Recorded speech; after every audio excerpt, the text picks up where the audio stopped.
Number 8. Rihanna Shaw.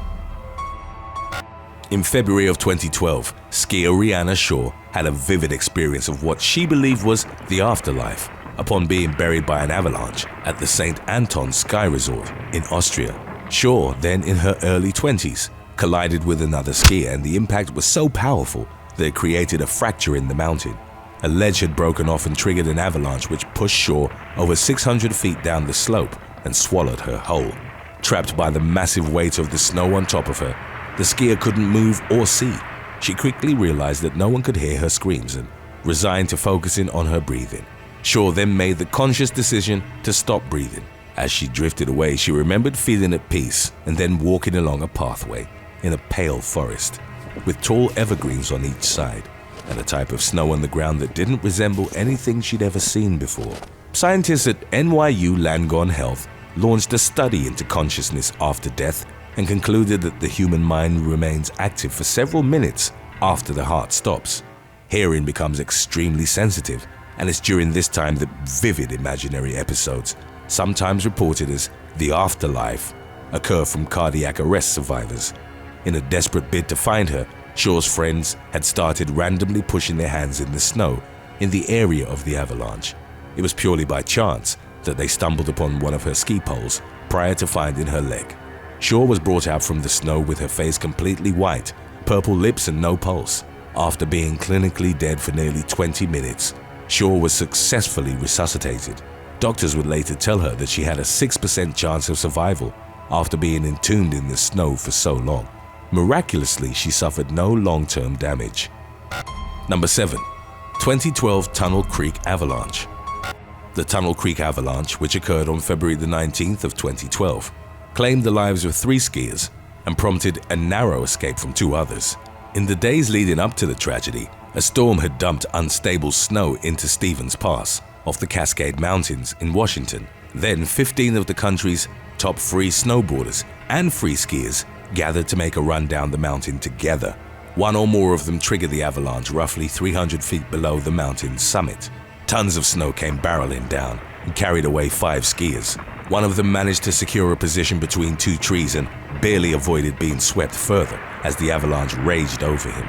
33-year-old professional skier Elise Sugstad reacted quickly upon hearing shouts that an avalanche was coming and pulled the trigger on a specialized device called the ABS Twin Bag Backpack. It featured 2 bags on each side that were linked to compressed nitrogen canisters. Once deployed, the rapidly inflating bags were meant to keep riders from being buried under waves of snow. Sugstad was hurled half a mile down the slope and remembered being thrown around like in a washing machine. She was buried under compressed snow with only her hands and face free and remained trapped until other skiers freed her. She hadn't suffered life-threatening injuries and credited her specialized backpack with her survival. One of the 3 skiers who died was found only 3 feet to her left. He and the other succumbed to a combination of blunt force trauma from being thrown into trees in the avalanche's path and asphyxia as a result of being buried in the snow. Number 6. Matthew Songhetti and Corey Borg Massanari. In January of 2019, Massachusetts man Matthew Songhetti and his father were skiing at the Tawas Ski Valley Resort in New Mexico. 26-year-old Songhetti was reported as an advanced skier, so he and his father temporarily parted ways on the mountain. The latter knew something had gone wrong when his son didn't show up where he was supposed to meet him. He later learned that Songhetti was one of 2 skiers buried alive by an avalanche at Kachina Peak, the highest point in the valley. The deadly flow of snow measured 150 feet across at the ridgeline cornice. The other skier was identified as Corey Borg Massanari, age 22, of Vail, Colorado. He was attending Colorado Mountain College in Glenwood Springs at the time of the avalanche. While the rescue response was rapid, both men had spent over 22 minutes buried under roughly 7 feet of hard-packed snow. To put that into perspective, the layer was as tall as former NBA player Shaquille O'Neal. Songhetti was unresponsive upon being pulled out and was declared dead soon after. Borg Massanari was airlifted to an Albuquerque hospital in critical condition, where he too ultimately passed away.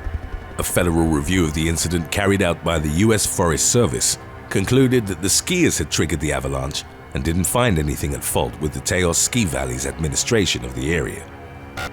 Number 5. Astel Ballet.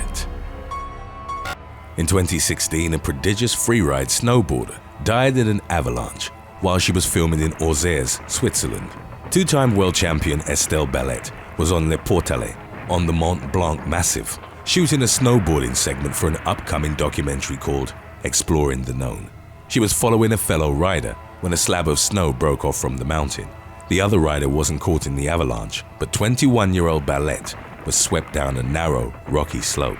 She had been wearing safety equipment that included a specialized airbag and a device meant to help locate those lost in avalanches. A recovery operation was swiftly mounted, and rescuers managed to free Ballet from the snow. Unfortunately, her injuries were too extensive and she was pronounced dead at the scene.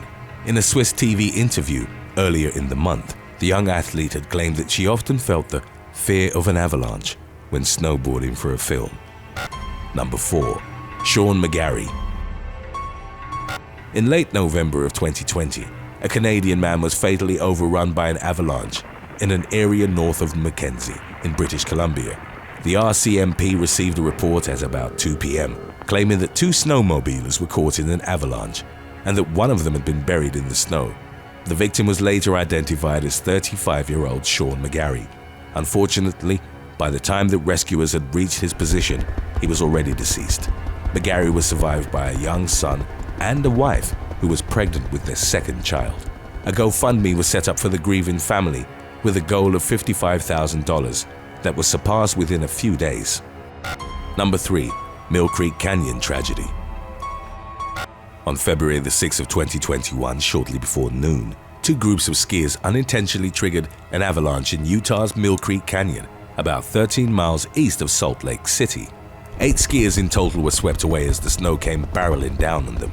4 men reported as being in their 20s and 30s managed to break free from the snow. They then started digging for the others and were eventually successful in extracting them, but unfortunately, they were beyond saving. The victims were identified as Louis Hollian and Stephanie Hopkins, both 26, along with Thomas Steinbrecher and Sarah Mogamayam, aged 23 and 29 respectively. They were all passionate about the outdoors and well prepared for the conditions. The 4 survivors had sustained minor injuries, none of which required hospitalization, and were airlifted off the canyon. Today's topic was requested by Adriana Glinmore.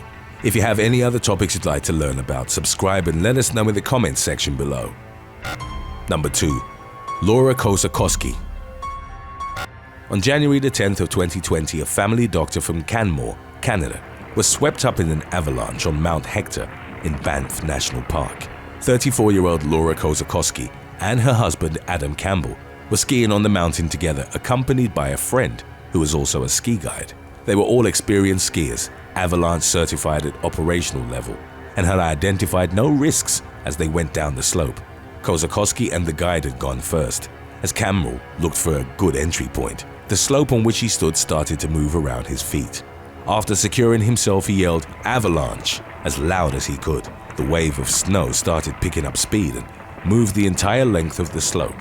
When the powder cloud settled, Campbell spotted his companion, who told him that he'd seen Kosakowski heading towards the trees and had done the same, which saved him from being caught in the slide.